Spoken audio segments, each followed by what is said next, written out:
Good morning all of you. तो मैं आप लोगों का स्वागत करता हूं अपने इस YouTube चैनल पर जो कि है फुल मार्क्स क्लासेस। और आज हम लोग सीखने वाले हैं पार्ट फर्स्ट के अभ्यास के प्रश्नों को कैसे किस प्रकार से हल किया जा सकता है, उनको हम समझेंगे और उसको हल कैसे करेंगे ये हम इस बात को भी यहाँ पर समझेंगे। तो चलिए शुरू करते हैं अपने पहले प्रश्न से, जो कि पहला प्रश्न लिखा हुआ है, नीचे दी गई अभिक्रियाओं में संबंध में कौन सा कथन आ सकते हैं। यानी कि ये जो यहाँ पर हमें अभिक्रिया दी गई है और इनके बारे में यहाँ पर हमें कथन दिया गया है और इन कथनों में हमें देखना है कि कौन सा कथन है जो कि क्या है, आ सकते हैं। यानी कौन सा कथन जो है आ सकते हैं हमें यहाँ पर ये बताना है। तो सबसे पहले तो हमें अभिक्रिया को देखना चाहिए और समझना चाहिए कि अभिक्रिया कौन सी है।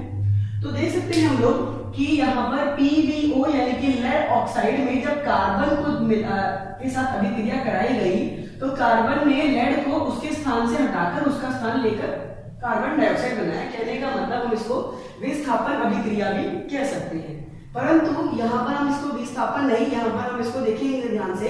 तो एक तरफ देख सकते हैं ऑक्सीजन हट रहा है, दूसरे में जाकर जुड़ रहा है, यानी कि कहीं ना कहीं उपचयन और अपचयन वाली अभिक्रिया है। और जहां पर ये दोनों होती हैं उसे रेडॉक्स रिएक्शन कहा जाता है। चलिए, यानी कि ये उपचयन और अपचयन हो रहा है। तो समझते हैं, जैसे कि हमें समझा है उपचयन क्या होता है। उपचयन जहां पर ऑक्सीजन जुड़ता है, ऑक्सीजन क्या होता है, जुड़ता है,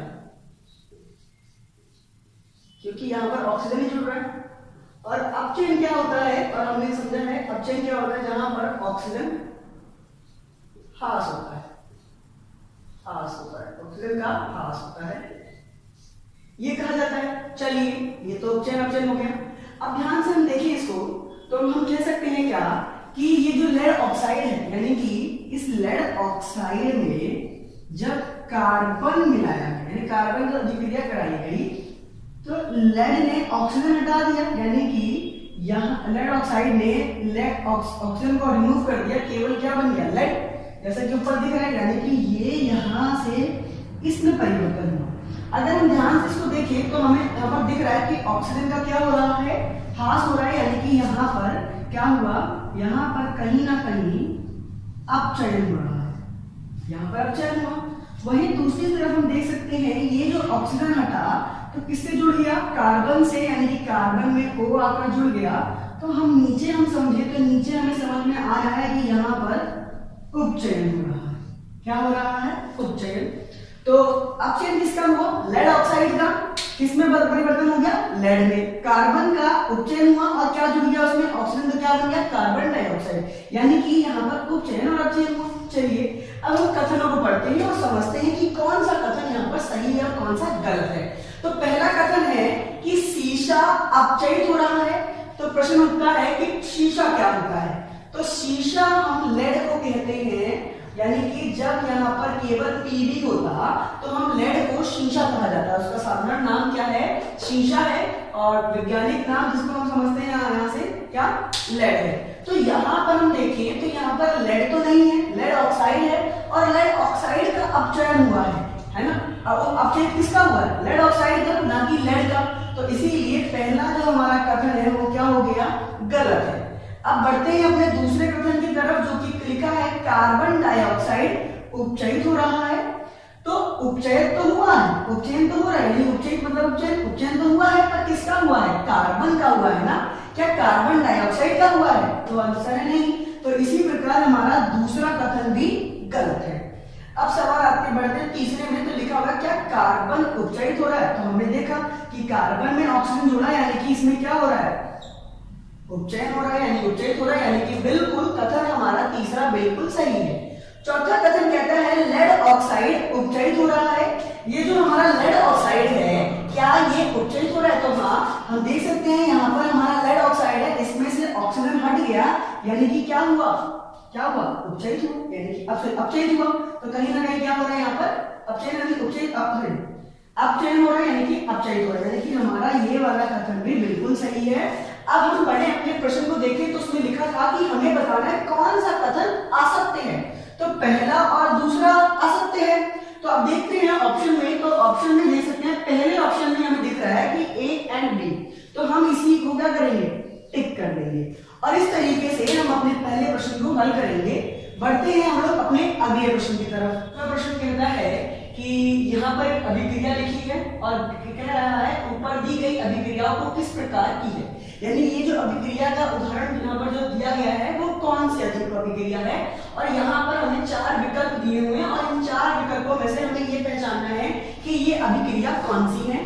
तो अगर हम इसको ध्यान से देखेंगे तो हमें ऐसा लगता है कि यहाँ पर फेरिक ऑक्साइड यानी कि कहीं ना कहीं यहाँ पर ऑक्सीजन है और यहाँ पर ये ऑक्सीजन हटकर इससे एल्युमिनियम में जुड़ चुका है, यानी कि एल्युमिनियम ऑक्साइड बना रहा है। तो कहीं ना कहीं हमें ऐसा लगता है देखने से कि ये उपचयन और अपचयन अभिक्रिया हो सकता है, परंतु अगर हम विकल्प को देखें तो विकल्प में ऐसा कोई उदाहरण हमें नहीं दे रखा। तो हमें समझना होगा कि ये अभिक्रिया किसकी है। तो अगर हम बात करें संयोजन की तो हमें साफ साफ पता है कि ये संयोजन अभिक्रिया तो बिल्कुल भी नहीं है। क्यों? क्योंकि संयोजन अभिक्रिया में जब कोई एक अभिकारक जब 2 अभिकारक मिलते हैं तो केवल एक ही उत्पाद का निर्माण होता है। अब यहाँ पर देख सकते हैं यहाँ पर 2 तो हैं परंतु यहाँ पर एक अभिकारक नहीं है, यहाँ पर एक उत्पाद नहीं है। इसका मतलब ये संयोजन तो बिल्कुल भी नहीं है। बिल्कुल सही। और संयोजन अब यहाँ पर है द्विविस्थापन अभिक्रिया। तो क्या ये द्विविस्थापन अभिक्रिया हो सकता है?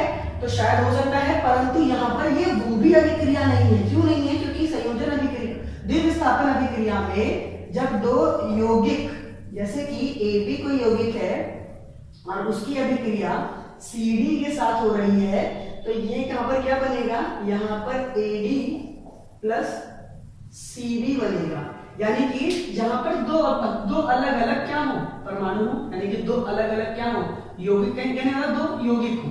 तो आप देख सकते हैं यहाँ पर एक फेरिक है और B की जगह पर यहाँ पर A की जगह पे फेरिक है, B की जगह पे ऑक्सीजन है, ठीक है ना। परंतु CD नहीं है, यहाँ पर एल्युमिनियम अकेला है, यानी कि ये द्विविस्थापन भी बिल्कुल भी नहीं है। तो अब बढ़ते हैं अगला जो है वो है वियोजन।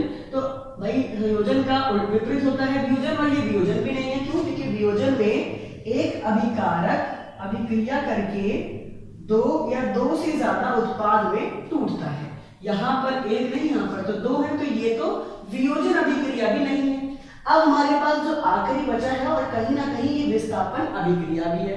कैसे? देखिए विस्थापन में क्या होता है, मान लीजिए A की अभिक्रिया BC के साथ हुई तो A क्या करेगा? B को उसके स्थान से हटा देगा। ऐसा क्यों? क्योंकि हमने अभिक्रियाओं में पढ़ा रखा है। तो यहाँ पर बन जाएगा AC प्लस B अकेला बढ़ जाएगा। और अगर ध्यान से देखें तो यहाँ पर उल्टा लिख रखा है, BC को पहले लिखा है, A को बाद में लिख दिया है। अगर आप ध्यान से देखेंगे तो देख सकते हैं BC पहले यानी B यानी कि यहाँ पर आयरन, O यानी C यानी कि ऑक्सीजन, और यहाँ पर A की जगह पे है एल्युमिनियम। तो एल्युमिनियम ने आयरन को यहाँ से हटाकर उसका स्थान ले लिया तो Al, और यहाँ पर ये इसका फॉर्मूला आया। ये फॉर्मूला कैसे होता है तो ये भी हमने आपको समझा रखा है कक्षा 9वीं की महत्वपूर्ण बातों में। और देख सकते हैं आयरन क्या बढ़ गया? अकेला बढ़ गया। तो कहीं ना कहीं ये जो उदाहरण है किसका हुआ? ये इसका हुआ, यानी कि इसमें क्या इसका ऑप्शन क्या हो जाएगा? D हो जाएगा, यानी कि विस्थापन अभिक्रिया का। चलिए अब हम लोग बढ़ते हैं अपने अगले प्रश्न की तरफ। लोह चूर्ण पर तनु हाइड्रोक्लोरिक अम्ल डालने से क्या होता है? सही उत्तर पर निशान लगाइए। यानी कि ये जो हमें समझना होगा सबसे पहले तो कहता है कि लोह चूर्ण को, यानी कि लोहे के चूहे को हमने हाइड्रोक्लोरिक अम्ल में डाला तो क्या होगा?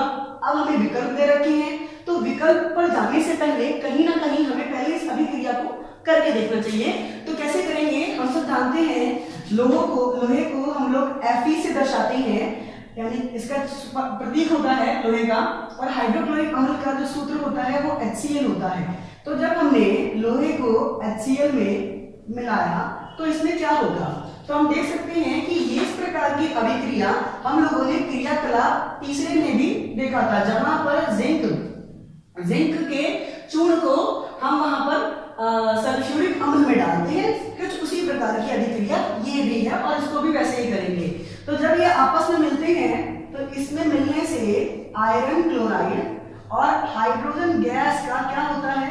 निर्माण होता है, और इस प्रकार ये चीज यहाँ पर बनेगी। अब आप चलते हैं अपने विकल्प के ऊपर और समझते हैं कि कौन सा विकल्प कहता है जहां पर आयरन क्लोराइड और हाइड्रोजन गैस क्या हो? उत्पन्न हो या निर्माण हो।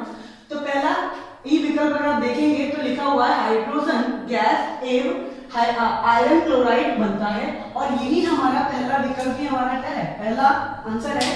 तो इस तरीके से हम इस प्रश्न को हल करेंगे और अब बढ़ते हैं अपने अगले प्रश्न। संतुलित रासायनिक समीकरण क्या है और रासायनिक समीकरण को संतुलित क्यों किया जाता है। तो सबसे पहले हम पहले प्रश्न का उत्तर कैसे देंगे। मान लीजिए हमने कोई अभिक्रिया कराई, जैसे कि मैग्नीशियम को ऑक्सीजन के साथ जब अभिक्रिया कराई तो यहाँ पर मैग्नीशियम ऑक्साइड बना। अब ये असंतुलित है तो इसको संतुलित करने के लिए हम क्या करेंगे, इसे संतुलित कर देते हैं। तो यहाँ पर ये अब ये क्या हो गई, ये एक संतुलित अभिक्रिया है। तो संतुलित अभिक्रिया क्या होती है, जहां पर अभिकारक, ये जो हमारा यहाँ पर अभिकारक है और ये जहां पर हमारा क्या है, उत्पाद है, दोनों में कणों की संख्या, यानी कि यहाँ पर जितने भी क्या अभिकारकों की संख्या और उत्पाद में जो भी मतलब कणों की संख्या है, हमें उसे बराबर करना होता है। यानी कि ऐसी रासायनिक समीकरण जिसमें परमाणुओं, अभिकारक के परमाणुओं व उत्पाद के परमाणुओं की संख्या क्या होती है, बराबर होती है, उसी को हम लोग संतुलित रासायनिक समीकरण कहते हैं। जैसे कि आप देखेंगे कि यहाँ पर अगर हम मैग्नीशियम और ऑक्सीजन की बात करें तो आप देख सकते हैं कि अभिकारक, यानी कि इसे अगर हम लेफ्ट हैंड साइड बोले, इसे हम लोग राइट हैंड साइड कहें, तो आप देख सकते हैं दोनों में परमाणुओं की संख्या क्या है, समान है, बराबर है। और आप देख सकते हैं कि यहाँ पर भी मैग्नीशियम 2, अभिकारक में भी और उत्पाद में भी। तो संतुलित रासायनिक समीकरण क्या हुआ, जहां पर अभिकारक और उत्पाद दोनों की ही जो परमाणुओं की संख्या है वो क्या है, बराबर होती है। तो चलिए ये तो था संतुलित रासायनिक समीकरण क्या होता है। अब अगला है रासायनिक समीकरण को संतुलित क्यों किया जाता है। तो इसको करने का जो रीजन है वो एक ही है, वो मतलब जो कारण है वो एक ही है, कहीं ना कहीं वो ये कि अभिकारक, ये जो हमारा अभिकारक है और ये जो उत्पाद है, इनकी तुलनात्मक मात्रा का पता चलता है। क्या, तुलनात्मक मात्रा का हमें क्या करता है, पता चलता है। यानी कि हम तुलना कर सकते हैं कि अभिकारक में की मात्रा क्या होगी और उत्पाद में क्या मात्रा बनी। ठीक है, इनके तुलनात्मक मात्रा का हमें क्या करता है, पता चलता है, इसीलिए इसको संतुलित किया जाता है। चलिए, तो ये था हमारा आज का चौथा प्रश्न, ठीक है ना। और आगे इसी तरह हम और वीडियोस लेके आएंगे जिसमें हम लोग और इसी प्रकार के अपने जो चैप्टर के और भी क्वेश्चन रह गए हैं उनको हल करना सीखेंगे कि किस प्रकार से उन्हें हल किया जा सकता है। आशा करते हैं आपको पसंद आया होगा, और अगर पसंद आया हो तो प्लीज शेयर करना, लाइक करना, कमेंट करके जरूर बताना हमें कि आपको कैसा लगा ये। और आज के लिए धन्यवाद।